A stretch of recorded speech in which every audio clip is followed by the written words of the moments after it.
O sea, primero... Bien, entonces, en psiquiatría, lo que es trastornos afectivos, a mí me gusta estudiarlo así. O sea, primero vamos a conversar acá de toda la fisiología de los neurotransmisores y la afectividad. Luego vamos a hablar de la depresión mayor, comparándolo inmediatamente con el bipolar. Y finalmente vamos a hablar del suicidio. ¿Ya? Esa es la forma correcta como se resume esta parte de psiquiatría. Entonces, en la parte de la neurobioquímica, yo necesito que recuerden los neurotransmisores noradrenalina, que se producen en el locus ceruleus, la serotonina, que se produce en el núcleo dorsal del RAFE, y la dopamina, que se produce en la sustancia negra y en el área en el mesencéfalo, ¿correcto? En la parte de los núcleos A10, ¿ya? Entonces, ¿qué es lo que ocurre? Cuando estos tres neurotransmisores, noradrenalina, serotonina y dopamina, están ok, en este punto de intersección, nuestra afectividad y nuestra cognición está ok. O sea, emocionalmente y cognitivamente funcionamos bien. ¿Por qué? Porque cada uno aporta algo. Por ejemplo, la noradrenalina nos da la energía mental y el estado de alerta mental. La serotonina nos da la quietud, nos da la sensación de bienestar mental, la paz mental, ¿ya? Y la dopamina nos da la iniciativa, ¿correcto? Esas ganas de avanzar, de hacer algo. Entonces, cuando nosotros juntamos solamente noradrenalina con dopamina e iniciativa, acá tenemos la voluntad de hacer cosas. Cuando solamente juntamos la dopamina con ese estado de serotonina, ahí tenemos el placer, pero también tenemos la ira, la rabia, ¿ya? Entonces, tiene que haber un equilibrio, ¿ya? Un equilibrio. Entonces, lo normal es que esté en medio. Entonces, ¿qué pasa en los trastornos afectivos? Hay una disregulación de estas vías. Entonces, en la depresión mayor, lo que ocurre es una caída de la dopamina, por eso ya no hay un placer, no se experimenta bien el placer por las cosas. Eso le acompaña una caída de la serotonina, por eso la persona está triste, desesperanzada. Y se cae también la noradrenalina, por eso no hay energía mental, no hay actividad cerebral para poder concentrarse, mantener una buena actividad cognitiva. Entonces, esa es la configuración neurobioquímica de la depresión. Mientras que el bipolar, concretamente para hablar el episodio maníaco, lo que tenemos más bien es un aumento de dopamina, lo cual genera mucha iniciativa para hacer cosas, un aumento de noradrenalina, lo cual significa que la persona tiene mucha energía mental, no puede dormir, habla mucho, está súper motivado y activado, pero con una caída de serotonina, lo cual explica que la persona maníaca es irritable, no está feliz, se siente disconfort con su afectividad. Entonces, esa es la principal diferencia desde el inicio en estas dos patologías, ¿ya? Luego vamos a la prevalencia. La depresión mayor puede llegar a afectar hasta un 15% de las personas, ¿ya? Como trastorno depresivo, ¿ya? Suele ser más frecuente en las mujeres, ¿correcto? Suele ser más frecuente en las mujeres. Y hasta un 55% de la población ha experimentado en algún momento un episodio depresivo, ¿ya? Algún momento subió un episodio depresivo. Entonces, esto claramente no tiene un componente genético, sino tiene más bien un componente ambiental, un componente medioambiental. Mientras tanto, ¿correcto? El bipolar suele afectar a menos del 1 a 2% de la población. Da igual hombre o mujer, no tiene una diferenciación en el sexo. Y esta sí tiene un marcado componente de familia, marcado componente genético, el bipolar, ¿ya? Usualmente la depresión mayor suele aparecer en la edad media de la vida, ¿correcto? Alrededor de los 40 a los 55 años, porque es la etapa donde las personas tienen crisis existenciales de la edad media. Por ejemplo, sus hijos se empiezan a ir de la casa, sus padres fallecen, los botan del trabajo, les diagnostican una enfermedad avanzada, se deprimen. Y por otro lado, los bipolares en cambio aparecen más jóvenes, alrededor de 25 o 30 años más o menos, porque es una expresión más de genes y se da más, como les digo, en gente joven. ¿Listo? Bien. La depresión mayor, recuerden que representa la primera causa de suicidio, ¿correcto? Es la causa número 1 asociada al suicidio, sobre todo en ese 12% de casos que son depresiones psicóticas, ¿correcto? Entonces, como causa número 1 de suicidio, la depresión mayor, pero psicótica, depresión mayor psicótica. En cambio, el bipolar es la que tiene mayor riesgo relativo de suicidio, pero como es más raro, no es una causa frecuente de suicidio. Pero si comparamos un bipolar con un depresivo, el bipolar tiene más riesgo de suicidio. Entonces, mayor riesgo relativo de suicidio. ¿Listo? Bacán. Ahora sí, vamos a la siguiente. Vamos a la clínica. ¿Cómo se diagnostica? ¿Cuáles son los criterios DSM para cada uno de estos? Entonces, para la depresión mayor, se requiere la presencia de 5 síntomas. Por lo menos que estén presentes más de 2 semanas consecutivas y que representen un cambio en el estado de humor de la persona. O sea, estos 5 síntomas se han presentado de forma consistente por las 2 semanas consecutivas del diagnóstico y suponen un cambio del estado previo de la persona, ¿ya? Estos 5 síntomas, uno de ellos tiene que ser inevitablemente la tristeza patológica, que representa la caída de serotonina, o la anedonia, que es la incapacidad para sentir placer por algo que normalmente daba placer, que significa la caída de dopamina. Entonces, inevitablemente tiene que cumplir uno de esos dos criterios, o tristeza patológica, melancólica, o anedonia, que es tener estos cuadros de tristeza o anedonia casi todo el día, todos los días, ¿correcto? Como cuadro clínico. Adicionalmente, se pone la clínica de la caída noradrenérgica. Por ejemplo, disminuye el peso, disminuye el sueño, o sea, insomnio, disminuye la energía, ¿no es cierto?, mental, disminuye el rendimiento en el trabajo, ¿ya? Entonces la persona claramente tiene una caída de funciones cerebrales. Insomnio, pérdida de energía mental, pérdida de rendimiento, pérdida de peso, ¿ya? Sobre esto, si ya esto va complicando, hay una disminución en la capacidad de la concentración. Y eso ya genera un problema cognitivo, o sea, ya no te puedes concentrar bien. Y por lo tanto no puedes memorizar bien las cosas y tienes problemas de aprendizaje, pero sin ser demente. Eso se llama pseudodemencia, ¿ya? Entonces tienes 1, 2, 3, 4, 5, más los dos de arriba, 7. Y el último bloque de signos y síntomas son los graves, los que aparecen en este 12% de depresiones psicóticas, que son los problemas de las delusiones o los sentimientos, pensamientos o sentimientos de culpa inadecuados y los pensamientos recurrentes de muerte, de muerte.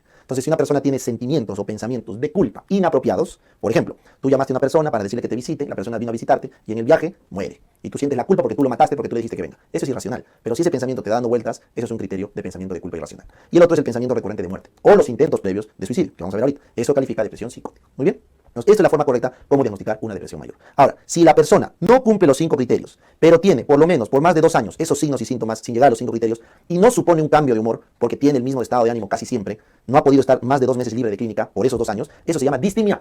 ¿Está bien? Entonces, la distimia es cuando por más de 2 años tienes clínica de depresión sin llegar a los 5 criterios y no has estado libre de síntomas más allá de 2 meses. Eso es distimia. Es más frecuente en gente joven, ¿ya?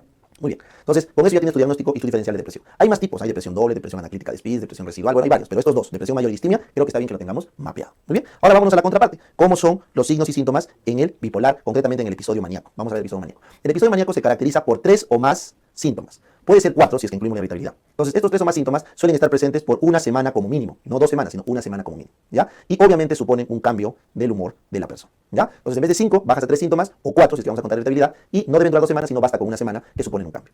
Entonces, ¿cuál es el síntoma que prima? El aumento del estado de ánimo. Eso es lo primero. Hay un aumento de la autoestima y del estado de ánimo. ¿Ya? Correcto. Este aumento de estado de ánimo se acompaña de insomnio.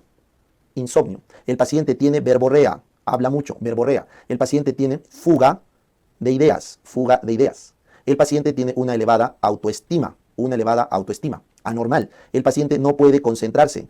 Es fácilmente distraído, pero se enfoca en un tema puntual, o sea, se obsesiona en algo que usualmente suele ser su trabajo.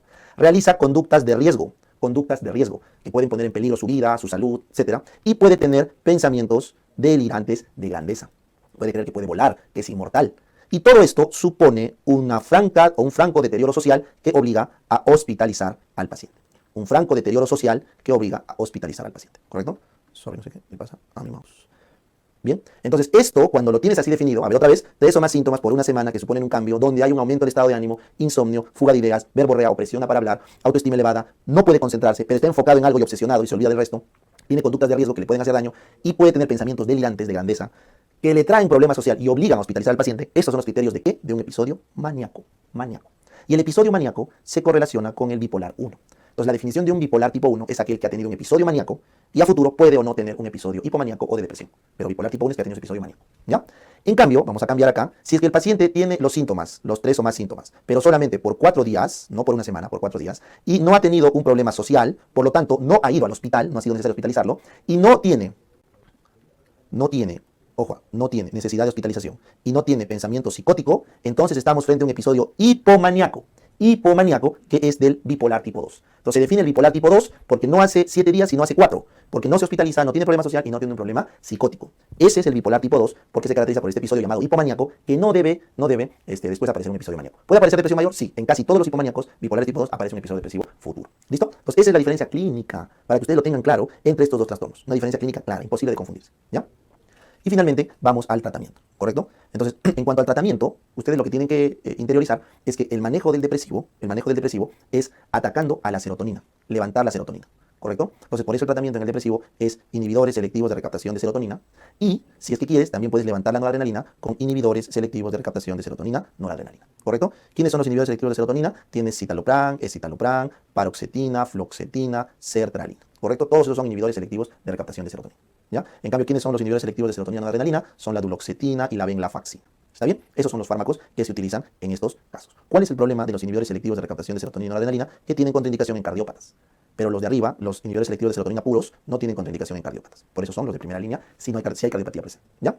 Listo. Recuerden que por sobre todo, en el depresivo, por sobre todo, está la psicoterapia. La psicoterapia es lo que manda para tratar una depresión y el tiempo que demora la psicoterapia en actuar es de 6 meses. Por eso es que lo mínimo que debes dar las pastillas es por 6 meses. ¿Cuánto es la duración mínima de la terapia antidepresiva farmacológica? 6 meses. 6 meses. ¿Ya? Ahí está explicadito. Muy bien. ¿Qué pasa si no responde a estos fármacos? Los fármacos de segunda línea son los antidepresivos tricíclicos, ¿correcto? En esto tenemos a la amitriptilina y a la clomipramina. La amitriptilina es el antidepresivo con más efectos adversos polinérgicos, te da retención urinaria, te puede dar arritmias, ¿correcto? Por lo tanto, se remora o se prefiere su uso después. En cambio, la clomipramina se ha utilizado sobre todo en depresiones muy orgánicas o en las asociadas a trastorno obsesivo compulsivo, ¿ya? Finalmente, para terminar esto, ¿qué pasa si un paciente tiene intentos de suicidio? Entonces, cuando el paciente tiene intentos de suicidio, se le tiene que hospitalizar por lo menos 48 horas, se le tiene que hacer sujeción mecánica o ponerle a alguien que lo mire para que no se quiera matar y se le da antipsicóticos sedantes.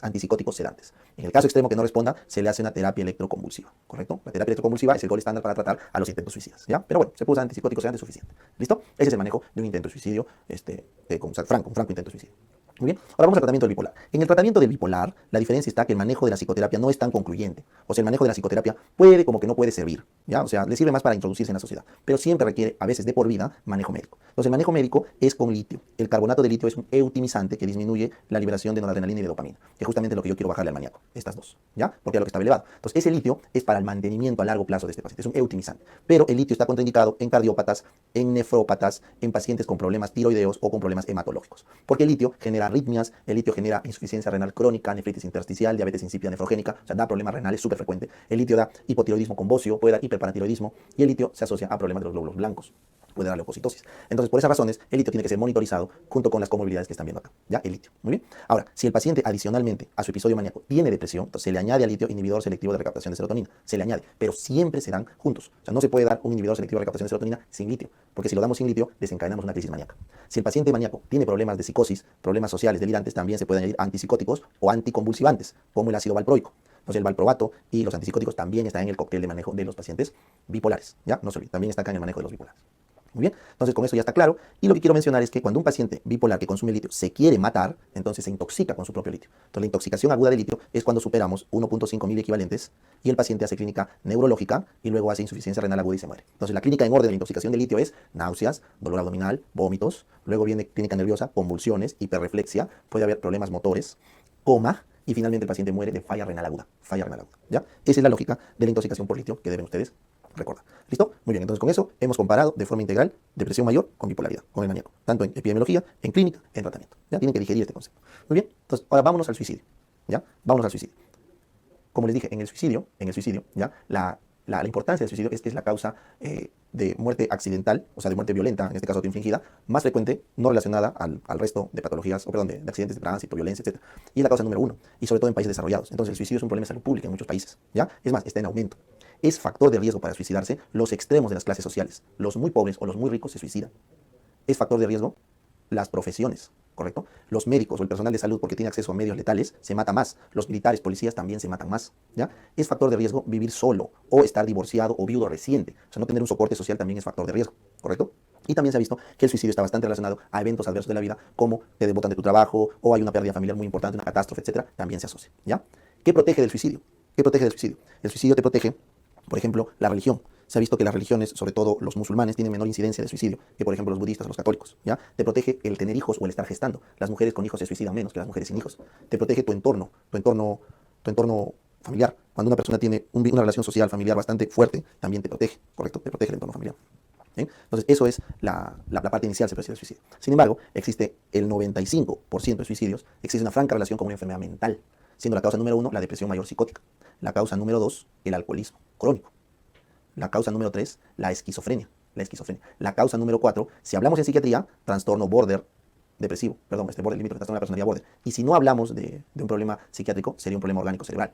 ¿Ya? O sea, si les preguntaran cuarta causa, problema orgánico cerebral, pero cuarta causa psiquiátrica exclusivamente, borderline. ¿Ya? Entonces, esas son las causas del suicidio. Por lo tanto, es importante prevenir el suicidio en pacientes con enfermedades mentales, ¿ya? Entonces, ¿cómo se trata el suicidio? Ya les dije, en las primeras 48 horas del intento de suicidio se le hospitaliza, sujeción mecánica y antipsicóticos. Si no responde, terapia electroconvulsiva. Y no se olviden que hay una diferencia entre el gesto suicida, el intento suicida y el suicidio consumado.